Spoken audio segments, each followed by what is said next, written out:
When I was 11, I picked stocks. I had the whole wrong idea.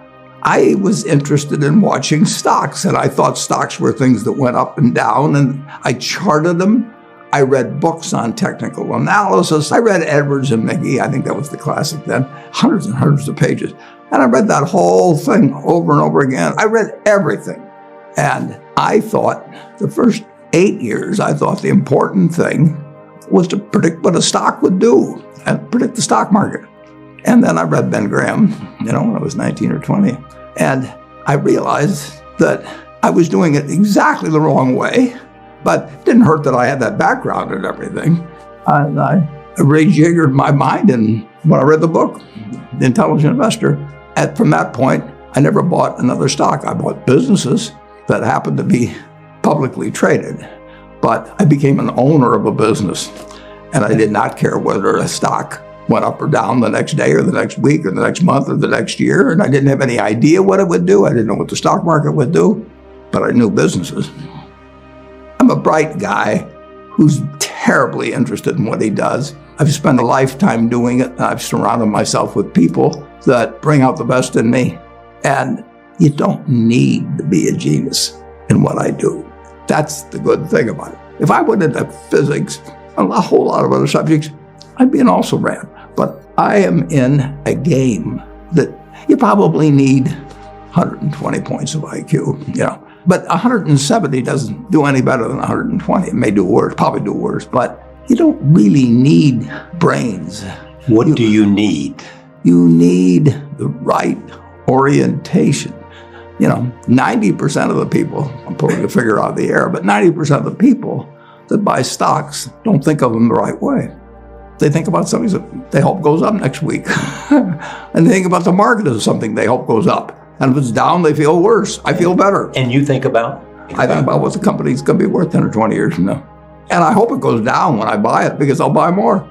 I try to keep my competitive spirit in a game where I can win. I do know this. When I want to do something, I always want to do it big.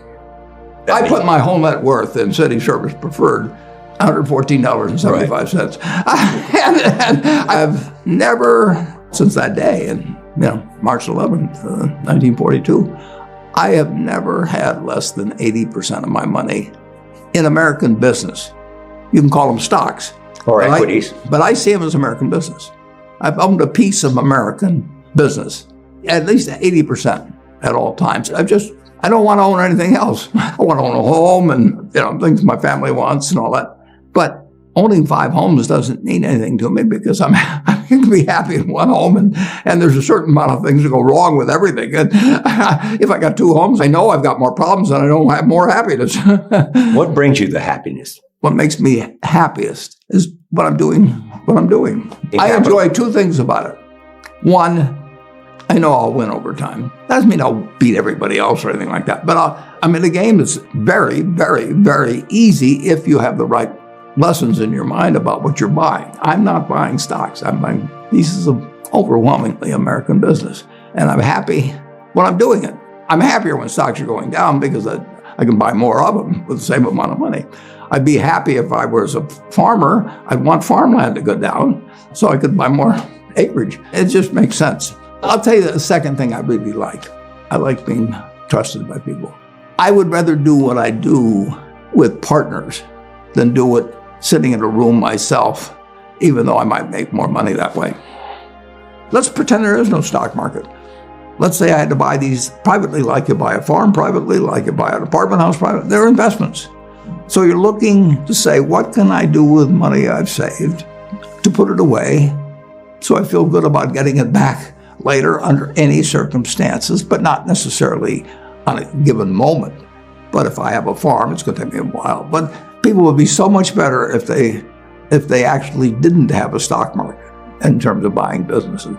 United States economy, and it's very easy to look at the statistics on it. I mean, more people, a greater percentage of the American population is wealthy now, or having more income now than they've ever had. And if you look at whether Bank of America can give you their average deposit, I mean, you just look at the wealth that's out there. That doesn't mean everybody's wealthy, but it does mean relative to any other period of time, I mean, people have more money now. They get mortgages at lower rates than they've ever gotten. So if they want to buy a house or something, right today, you live in an environment where the bottom 2% in terms of income in the United States, the bottom 5%, and for sure the top 1%, all live better than John D. Rockefeller was living when I was 6 years old. John D. Rockefeller was the richest man in the world. And today, you can get better medicine, better education, better entertainment, better transportation. You can do everything better than he could. It's astounding. That's in my lifetime. If you wanted to watch a football game, he still had to go there. And I can sit there with this big screen, and they keep showing me the replay, so that explaining to me what happened and everything. And maybe everybody doesn't have a screen as big as mine, but damn near everybody has a screen or an iPhone or a computer or access to one. And they have access. When I was born, the dentist didn't use Novocaine. So there has been progress, obviously. Oh, And nowhere more than in the United States. there's no country that's done what our country's done. If you go back 3 of my lifetimes, you're looking at less than 1% of the world's population, closer to half of 1%, are sitting in this land. They don't work harder than people in all the rest of the world. I mean, in terms of hours of unpleasant labor, everybody's got hours of unpleasant labor in those days practically. They don't come laden with gold and, they are half of 1%. And they work the same hours, they got the same IQs. They may be a little self-selected in terms of enterprise, in terms of going across oceans and things. And fast forward a couple of lifetimes, and they've got 20% plus of all the bounty in the world. I mean, that is something that has worked like nothing. Just imagine that. If you've gone to anybody, Constitutional Congress, in 1789, if you go to any one of the representatives there, and you said, I want to tell you what this place is going to look like, in 3 more of your lifetimes, your great-great-grandchildren are going to be flying in the skies, they're going to be watching sports all over the world, they're going to be entertained, their medicine, they'd have hold you off to a lunatic society. Of what he's doing, he's getting 50 cars and he's getting a whole bunch of little claim checks. Just think of it. Everything, when Thomas Edison did all the things he did, he made some money, but we're using it. It belongs to us. If you take what an hour of labor delivered to you 100 years ago, and what an hour of labor delivers to you now for you and your family, it's unbelievable. Capitalism doesn't say get rid of a referee and a government. We've got a government that can tell capitalism what to do. And they do, and that's just what they should do. And they do it in different ways at different times and all kinds of things. But it's claim checks on future output. That was it. And the claim checks belong to me, so if I want to buy 50 super yachts, I can do it. But what does it mean to me? It can buy more things for other people that are useful to them. It's not evil. The federal government is the boss in the end, and they shouldn't screw up capitalism, and capitalism shouldn't screw up the federal government. It's very simple. It's evolving, always. We started in 1789. We had business, and it's gotten far, far, far, unbelievably more productive for people. And the only thing it can do with what it produces is give it to other people. It isn't like the 50 richest guys in the country can say, I'm just going to eat everything. They're turning out products. iPhone that I have, which I'm probably the least capable guy in the world of working with it, but it makes life better. But that comes with government. So far, we've got the best system. We've got a better system than we used to have, and we'll have a better system 50 years from now. Why are you so sure? Well, I've seen 91 years of it. I've never seen a period where I didn't believe that. Not every aspect. We can go backwards in some. No, it's not.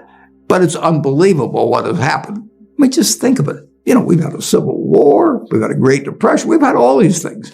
Pandemics. Yeah, I'll guarantee you we'll have something, next year and the year after and the year after. But in a herky-jerky but dramatic manner, business moves forward, government moves forward, more important, people move forward. I mean, I am happy to tell people that the same thing I've told them before, but they'll never get the message, most of them, but a few do, that the most, best thing to do if you want to invest for the long term. His index. And it's the S&P 500 index. Right. And what's happened, of course, is that organizations like to grow. So they set up indexes on different industries, different countries. And as soon as you do that, you're violating basically what Jack Bogle said. He says you don't know enough to pick the right businesses, which means you don't know enough to pick the right countries, you know enough. Here is a key point from Warren Buffett. Warren Buffett emphasizes the importance of viewing stocks as ownership in businesses rather than mere ticker symbols that fluctuate in price. When Buffett first started investing, he focused on predicting stock movements, but his approach changed after reading Benjamin Graham's The Intelligent Investor. He realized that understanding and valuing the underlying business was far more critical than trying to predict market trends. This shift in perspective laid the foundation for his long-term investment success. Buffett believes that one does not need to be a genius to be a successful investor. Rather, the right mindset is more important. He argues that most people invest with a short-term mindset, hoping for quick gains, whereas he focuses on the long-term value of the businesses he invests in. This orientation helps him remain unfazed by market fluctuations and allows him to capitalize on market downturns by buying more of his favored stocks at lower prices. His strategy emphasizes patience and a deep understanding of the businesses he invests in. Buffett's investment philosophy is deeply rooted in the concept of intrinsic value. He looks at the long-term potential of a company to generate cash flow and values it based on its fundamentals rather than market hype. By concentrating on businesses with strong economic moats and reliable management, he minimizes risk and maximizes potential returns. This approach has consistently proven effective, as it relies on sound judgment and thorough analysis rather than speculation. Another important principle for Buffett is the significance of surrounding oneself with trustworthy and capable people. He values partnerships and enjoys working with individuals who bring out the best in him. This collaborative approach not only enhances his investment decisions, but also contributes to his overall happiness and satisfaction. Buffett's preference for simplicity and his focus on core values resonate in both his personal and professional life. Lastly, Buffett advocates for investing in index funds, particularly for those who may not have the expertise or time to analyze individual stocks. He recommends the S&P 500 Index Fund as a straightforward and effective way for most investors to achieve long-term growth. This advice stems from his belief that consistently picking individual stocks that outperform the market is extremely challenging for the average investor. By investing in a broad market index, individuals can benefit from the overall growth of the economy with minimal effort and risk.